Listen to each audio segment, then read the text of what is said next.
আসসালামু আলাইকুম। সবাই কেমন আছেন? ঘুরে ফিরে সেই একই টপিক নিয়ে আবারও চলে এলাম। আসলে কিছু মানুষ আছে যারা ইচ্ছাকৃতভাবে জেনে বুঝে তারপরও এই টপিক নিয়ে বারবার কমেন্ট করা, বারবার উল্টাপাল্টা মন্তব্য করে, যেটা আর কি দেখে শুনে আমি আসলে চুপ থাকতে পারছি না, আর আমারও কেমন অসহ্য লাগছে। সাবিকুন নাহার সে একটা লাইভে কিন্তু এসে সে ফার্স্ট টু লাস্ট প্রত্যেকটা প্রশ্নের উত্তর দেয়া এবং কি সবকিছু খুব সুন্দর মতো ক্লিয়ার করে দিয়েছে। আপনারা চেষ্টা করবেন এই যে এই ভিডিওটা দেখে একদম ফার্স্ট টু লাস্ট আপনারা বুঝতে পারবেন।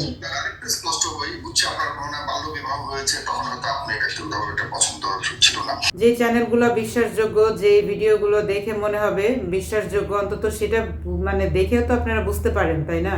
আমি আপনাদেরকে একটু একটা ভিডিওর একটা ক্লিপ আপনাদের সাথে শেয়ার করি।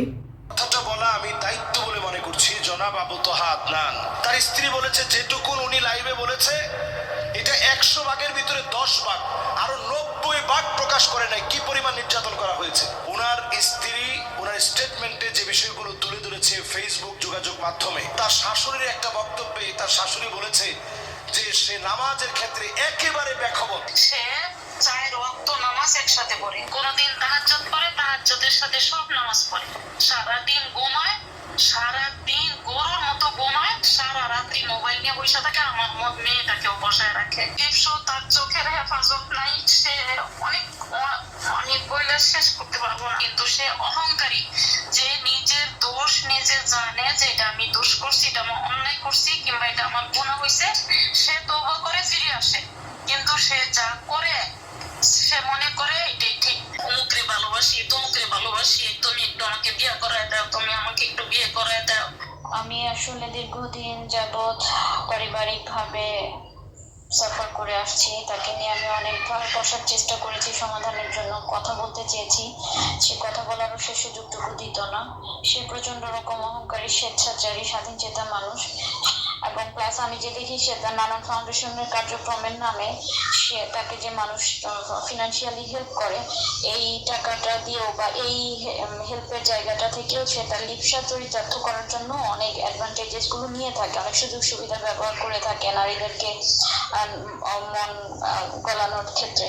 আবু তো আদনানকে আমি যতটুকু দেখেছি মাহফিল অঙ্গনে অনেক সময় সে অনেক দেরি করে মাহফিলে পৌঁছায়, এবং আমি নিজে এটা সাক্ষী যে রাত 11টার সময় সে মাহফিলে গিয়েছে, 11টা 29 মাহফিলে গিয়েছে, যেখানে আমি নিজে বক্তা ছিলাম। প্রশ্নের মুখে এজন্য কথা বলতে চাই কারণ ওনার স্ত্রী মাওলানা কোরবান আলী রহমতুল্লাহ আলাইহির একজন মেয়ে। মাওলানা কোরবান আলী বাংলাদেশের অত্যন্ত প্রথিত যশা একজন আলেম ছিলেন, যার 36টা প্রতিষ্ঠান রয়েছে। জনাব আবু তো আদনান সাহেবের স্ত্রীর প্রত্যেকটা ভাই অনেক ভালো ভালো আলেম, মাদ্রাসার খিদমতে আছেন। এমন একটা পরিবার থেকে বিলং করা একটা মেয়ে, যার আগে একটা ডিভোর্স ছিল, সংসার বিচ্ছেদ হওয়ার পরে তার সঙ্গে বিবাহ হয়। সাবিকুন নাহারের বিয়ে নিয়ে প্রসঙ্গ, তার আগের বিয়ে হয়েছিল, সেই বিয়ে কেন হাজবেন্ডকে ছেড়ে আসলো, তার সেই আগের হাজবেন্ড বাজে বাজে ভিডিও বানিয়ে পাবলিক করছে, উল্টাপাল্টা যা মনে হয় তাই বলছে, কি বলবো আর। তার কথা আপনাদের বিশ্বাস হচ্ছে না। এখানে তো আসলে মিথ্যা বলার কোনো কিছু নাই। সাবিকুন নাহারের বাবা মারা যাওয়ার পরে তাকে প্রায় 13 বছর বয়সে তাকে বিয়ে দেওয়া হয়। তো একটা প্রস্তাবের মাধ্যমে তার বিয়েটা হয়। তো সেখানে আসলে সে রাজি ছিল না। সে নিজে খুব সুন্দর করে ক্লিয়ার করেছে কথাগুলো। সে আসলে বিয়েতে রাজি ছিল না, তার মা রাজি ছিল, তার বোনেরা সবাই তাদের খুশি দেখে, তাদের রাজি দেখেই সে রাজি। একটা 13 বছরের মেয়ে আর কতটুকু বোঝে, তাই না? তার জীবন সম্পর্কে ওরকম কোনো ধারণাও হয় নাই। সে তার মায়ের খুশি বা মা রাজি, তার জন্য সেও রাজি হয়ে গেছে, বিষয়টা এরকম করে সে বলেছে। তারপর সেখানে কিন্তু তার মা কিন্তু এটুকু খোঁজ নেয় নাই, চিন্তা করছে ভালো বাড়ি ভালো অবস্থা, এটাই চিন্তা করছে, অতটা খোঁজও নেয় নাই। তখন আসলে বিষয়টা এরকম ছিল। তো ওই পরিবারটা আসলে রাজনীতি একটা পরিবার, তারা মারামারি কাটাকাটি এই বিভিন্ন রকম ইটি নিয়েই তাদের আসলে অবস্থা। তো সেখান থেকে আসলে সাবিকুন নাহার খুব চেষ্টা করেছে চলে আসার জন্য। সে মন থেকে কখনো তার ওই হাজব্যান্ডকে মেনে নেয় নাই। সে বারবার করে ক্লিয়ার করেছে যে আমি ইচ্ছার বিরুদ্ধে, আমি যতদিন ওইখানে ছিলাম সংসার করেছি একদম ইচ্ছার বিরুদ্ধে, খুব কষ্ট করে মানে ছিলাম, কিন্তু আমি অনেকবারই আসার চেষ্টা করেছি, অনেকবারই চলে আসছি, কিন্তু এটা নিয়ে দেখা গেছে যে ওদের বাড়িও ভাঙচুর হয়েছে, বিভিন্ন কিছু করছে, মানে এরা হচ্ছে মারামারি কাটাকাটি, মানে এরকম টাইপের একটা ফ্যামিলি। সাবিকুন নাহার অনেকবার চেষ্টা করেছে ওইখান থেকে চলে আসার, কারণ সে আসলে খুব মানে জোর জবরদস্তি ইচ্ছার বিরুদ্ধে আসলে সেখানে সংসারটা করে আসছে। যত বছর সে সংসার করেছে, আসলে বাচ্চা কাচ্চা হয়ে গেলে, সংসারের অনেক বছর হয়ে গেলে যে আসলে সেটা সংসার বলে তা কিন্তু না, মন থেকে আসলে মেনে নেওয়াটাও অনেক বড় একটা বিষয়। তো যাই হোক, সে মন থেকে কোনোভাবে মানতে পারে নাই, কোনো না কোনো কারণেই। শেষ পর্যন্ত তারাও দেখেছে যে আসলে যে ও তো আসলে এখানে সংসার এভাবে মানে করতে পারবে না, বিভিন্নভাবে তারাও তাদের মতো মানে বিয়ে করার জন্য ওই লোকটা মেয়েও দেখেছে। তো মেয়ে দেখে তারপর মেয়ে ঠিকঠাক করে তারপরেও তাকে এরকম একটা শর্ত দিয়েছিল যে মানে বাচ্চাদেরকে একদম লিখে পড়ে দিতে হবে, বাচ্চাদের কোনো দাবি দেয়া মানে করা যাবে না, এরকম টাইপের শর্ত দিয়ে তারপর তাকে তার কাছ থেকে আর কি মানে ইয়া করা হয়েছে, তাকে ছেড়ে দেওয়া হয়েছে, বিষয়টা এরকম ভাবে সে বলছে। তো এরপর যাই হোক, সে মানে ওইখানে চলে যাওয়ার অনেক প্রায় কত বছর পর, মনে হয় 2000, সে বললো যে 2021 সালে সম্ভবত, তার শেষের দিকে হয়তো বা এরকম, তা অনেক পরে গিয়ে সে অতটা মানে 2021-এর শেষের দিকে গিয়ে সম্ভবত, অনেক পরে আবু তোহা আদনান তার ওয়াইফ তাকে বিয়ে করানোর জন্য বেশ কয়েক জায়গা বলেছিল। ইভেন আবু তোহা আদনানও বেশ কয়েকটা মাদ্রাসাতেও, মানে যে কি তার পরিচিত যে মাদ্রাসাগুলো, সেখানে সে আর কি বলে রাখতো, বিয়ের প্রস্তাব দিয়ে রাখতো। তো সেইভাবেই আর কি সাবিকুন নাহারের সাথে কোনো না কোনোভাবেই তার ফ্যামিলিগতভাবেই বিষয়টা মানে আসে। তো যেহেতু তারও একটা অতীত ছিল, মানে তার অতীত সব কিছু মিলায়, তার ওয়াইফ যেহেতু এখানে বেশ আর কি ইয়া করছে, সব কিছু মিলে আসলে এখানে বিয়ের ব্যাপারটা সে যেভাবে আর কি বলেছে সেভাবে আমিও বলছি। বিষয়টা যেহেতু আমার কাছে অনেকে জানতে চাচ্ছে, তো আমি তার জন্য একটু ক্লিয়ার করছি। তো এখানে যেহেতু তার মা রাজি, বোন রাজি, সবাই সম্মতিতে এখানে কিন্তু বেশ ভালোভাবে বিয়েটা হয়। তার তো ডিভোর্সের অনেক পরে গিয়ে তারপর ফ্যামিলিগতভাবে এই বিষয়টা আসছে না। তাকে নিয়ে যেরকম বাজেভাবে বলছে যে সে 14টা বিয়ে করছে, সে তার বাচ্চা কাচ্চা রেখে আসছে, এটা ওইটা হেন। সাবিকুন নাহার কিন্তু একদিন 2 দিনের ঘটনা নিয়েই কিন্তু এখানে আসেনি।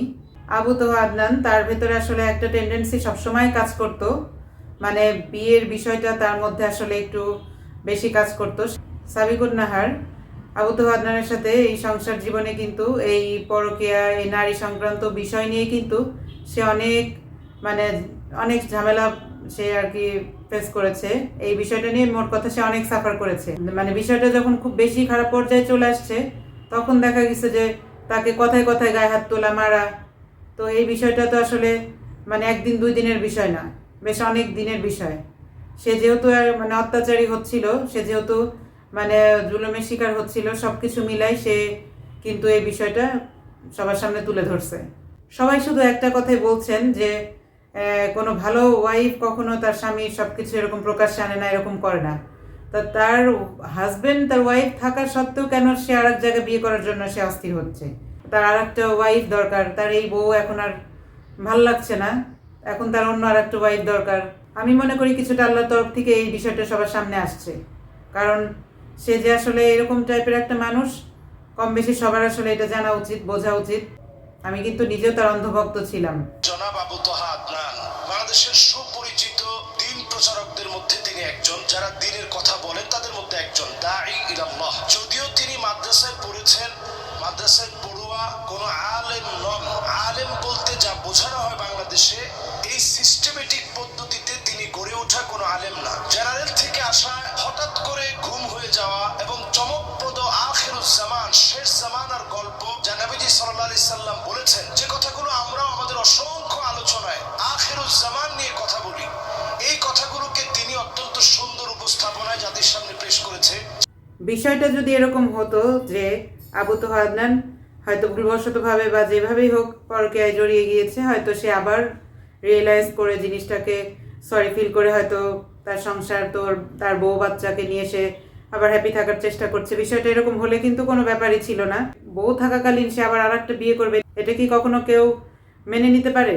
সাবিকুন নাহার অনেক জুলুম, নির্যাতন, মানে অনেক কিছুর শিকার হওয়ার মানে কারণেই কিন্তু সে এই বিষয়টা এখানে তুলে ধরেছে। বিষয়টা আসলে জনসম্মুখে এসে বিষয়টা ভালো হয়েছে একদিক থেকে, যে তার বিষয়টা কিন্তু আমরা কেউই জানতে পারতাম না, বুঝতে পারতাম না। এই ঘটনার পরে কিন্তু আমরা তাকে চিনতে পারছি যে সে আসলে কেমন প্রকৃতির মানুষ বা কেমন, আমরা সেই বিষয়টা বুঝতে পেরেছি। একতরফা শুধু সাবিকুন নাহারকেই দোষী সাব্যস্ত করা, সাবিকুন নাহারকে যা খুশি তা বলা, মন্তব্য করা থেকে আমরা সবাই বিরত থাকবো। ইভেন আমাকেও অনেকেই কমেন্ট করেছেন যে মানে আমি কেন তাকে এরকম সাপোর্ট করছি বা তাকে কেন এরকম টাইপের কথা বলছি। আশা করি আপনারা আপনাদের বিবেক বোধ দিয়ে জিনিসগুলো বোঝার চেষ্টা করবেন। আর অনেক পুরুষরাই আছে এই বিষয়টা সাপোর্ট করছেন, আবার অনেক পুরুষরাই আছে যারা কিনা সাবিকুন নাহারকে একদম ধুয়ে দিচ্ছেন, যা খুশি তা বলতেছেন। অপরাধ করলো একজন আর দোষী হইল আর একজন। সুন্দর একটা গোছানো সংসার একদম নিমিষেই শেষ হয়ে গেল আমাদের চোখের সামনেই।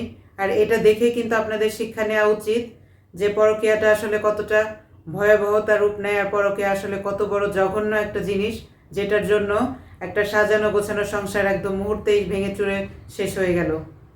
তো আশা করব আমরা এই ভিডিওর মাধ্যমে বা এই সাবিকুন নাহার, আবু তোহা আদনান, তাদের মাধ্যমে আমরা আমাদের ভালো কিছু নেয়ার চেষ্টা করব, ভালো কিছু শেখার চেষ্টা করব, খারাপ জিনিসগুলো অ্যাভয়েড করব। তো সবাই ভালো থাকবেন। আজ এই পর্যন্তই। আল্লাহ হাফেজ।